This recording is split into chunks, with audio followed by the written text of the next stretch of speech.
In today's episode, reprimanded for using vocabulary a manager didn't understand. Never trust Jane. Always have a backup. The printer of the gods. The docking station that isn't there. Before we get started, make sure to subscribe so you will never miss a video. So let's get started. Reprimanded for using vocabulary a manager didn't understand. Apologies for length, you've been warned. So, several years ago, I was in a role that required imaging and building systems. Thankfully, we used a commercial product that was able to network boot systems, lay down a baseline OS, then install software packages, updates, configuration files, corporate settings, etc. It worked quite well after I'd spent some time with the product, and on average a complete system build could be completed in under an hour, under 45 minutes on average. A few tweaks for the individual users were needed afterwards, but these took about 5 to 10 minutes and worked nearly automatically. I.e., a desktop tech sets up the build process, clicks go and watches / waits for the system to complete while answering email, gets coffee, whatever. They built a few dozen systems daily. I worked with the server and system build team, and had little to do or nothing to do with delivering systems to actual users. That was desktop support. A few months go by and a manager for the desktop support group, we'll call her P, faces criticism that her group takes much too long to get systems to users. Sometimes this was a few days, but sometimes a week or more. I'd heard complaints from her staff they'd been forbidden to deploy any system to any user prior to either her or her assistant having a look at the systems and reviewing them for approval. This is where the days-long delay stemmed. This of course made no sense whatsoever, since each system had been built using the exact same process, and were identical except hostnames and serial #s. It was like insisting every individual muffin from a bakery faced inspection before hitting the shelf. This manager didn't face criticism very well and refused to acknowledge her individual approval was a waste of time and needlessly repetitive. So, she blamed the build process for taking too long. WTF. The build takes less than an hour and a single technician could do about 6 simultaneously.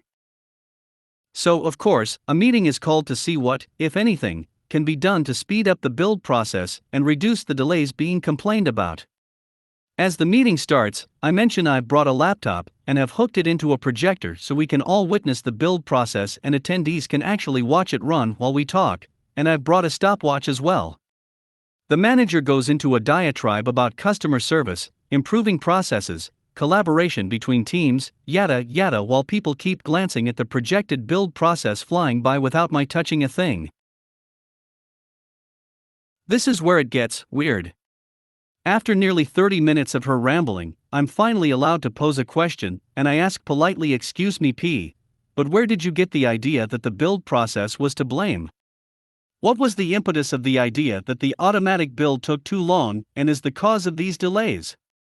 Almost on cue, the laptop going through the build rebooted to finish off the last few installations, and did a system chime /bing, showing it was restarting. She was startled and asked what was that. I answered it was the laptop finishing off the build, and, oh by the way, according to the stopwatch, we're about 33 minutes into the meeting when I started the process. She was livid and demanded to know why I was using obscene language. Everyone in the meeting went silent and turned with quizzical faces toward Manager P. I paused, not sure what the hell she was talking about, and asked, "Excuse me, what obscene language?" She replied she wasn't going to repeat it, but was sure everyone else had heard me. Everyone started looking at each other and again back to Manager P. As politely as I could I asked, "P, I'm not quite sure what language you're referring to, but as we can all see the system build is nearly done, we're not quite 40 minutes into the meeting according to the stopwatch and every system is built using the same process, so could we possibly considering the necessity to review every system before it goes out to staff?" After some time, she relented that she'd reduced the reviews to a system a week to make sure we're building the systems right, and her comment about language seemed to fade. A day later, I'm pulled into my manager's office and told I was being cited for using inappropriate language during the previous meeting. I'm shocked. What language? Can anyone tell me what I said that was inappropriate? I'm told that Manager P stated I'd thought her idea was without merit and used a sexual innuendo to get a reaction. Ha! WTF at? So I ask, what sexual innuendo? The manager coughs and mutters. She said that you said her idea was impotent. My jaw dropped and carefully I explain exactly what I'd in fact said was what was the dash impetus of the idea. The manager closes his eyes and shakes his head. Okay, let me just confirm with someone else at the meeting and we can put this to rest. A day later, my manager confirmed what I'd in fact asked about in the meeting and had to have a polite, but rather awkward, conversation with Manager P on vocabulary. He asked me later to please use simpler words when dealing with Manager P, okay? Never trust Jane. Always have a backup. So my story from today, I work in IT support for an electrical manufacturing company. We have various clients in different industries, one being a traffic light company, who we manufacture majority of their traffic lights. I've been at this company 5+ years, so I know majority of the system very well. Every year for this traffic light company we're cost all of the components that go into a traffic light, believe it or not there's nearly 1,000. For this exercise each year the account manager Dave, fake name, asks me to clear down the current costs and create a new quote, copy some of the data over, and then point the system at the new quote so they can start recosting. Since the first year I've started I've taken this task on, and it happens once a year. I have script which does majority of legwork, but even with good comments and guide on how to use it still takes me a good 30 minutes to 1 hour just to check it all over. This year Jane, fake name, raises the log to have this work done. Jane's fairly experienced and quite high up and she's been in the job probably 3 years, so she's not a newbie. I do my normal checks, everything looks fine, but for some reason my instinct tells me to back up the data before as the script zeroes all the figures, and we don't take regular backups of it. Bear in mind I've done this task for 4 years union assisted and never taken a backup. I commit the change, close the log, and an hour later Jane messages me saying she didn't want me to change it over yet, and that now all the figures are zero. I reply, you didn't specify that in your log and worded it as you wanted it doing. She's apologies and asks for the data to be restored. Now in my head the thought does cross my mind, should I say tough sh*t Jane it's all gone, and then for them to spend probably a day to re-input the data. But I keep my layer of professionalism and restore the data and revert my work, which takes all of 5 minutes to do. Jane apologies again after I confirmed it's restored. I do the general oh no worries response. After 5+ years this is first time I've really noticed an instinct decision to really come and save me /Jane/ the company. FYI this was a £500,000 order, so no small feat. I left the situation with even less trust for Jane and bit of an ego boost for being a genius for taking a backup. The printer of the gods. Public schools again. 2 weeks ago we came back from Christmas break. Teacher's computer won't load Windows. Blue screen etc. Auto repair won't work. The usual deal. The CMOS battery had died.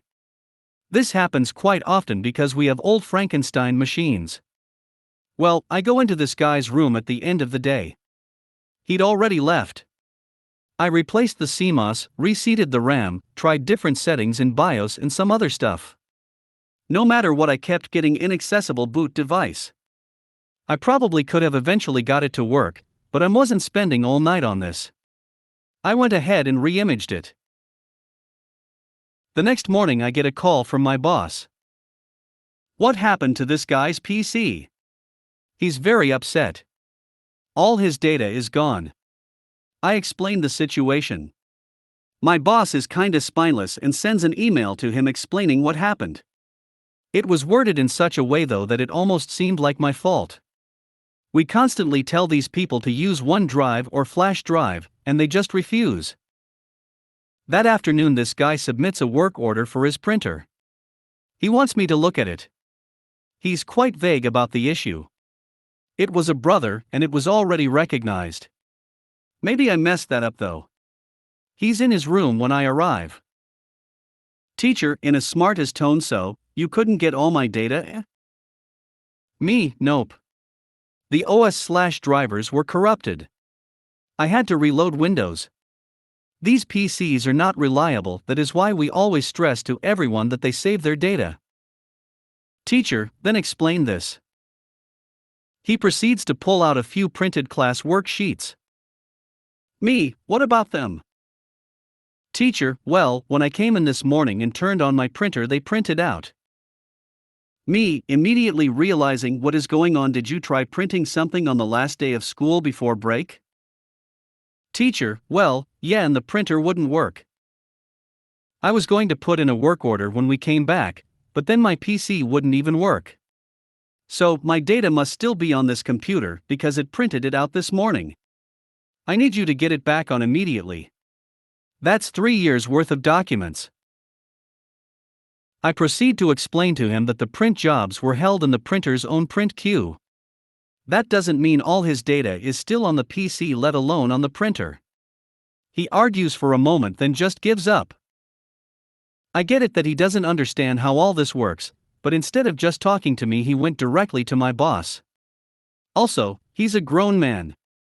Show some personal responsibility. Yeesh. The docking station that isn't there. This one just happened an hour ago, I'm still confused. I reached out to a user today who was having some issues with a desk setup. They are in another province and asked if we could just message and not call. No biggie. For around 40 minutes, I ask every question you could think of. Is there power? Are the monitors on? Unplug the cables, etc. I asked about their docking station and run through the same things.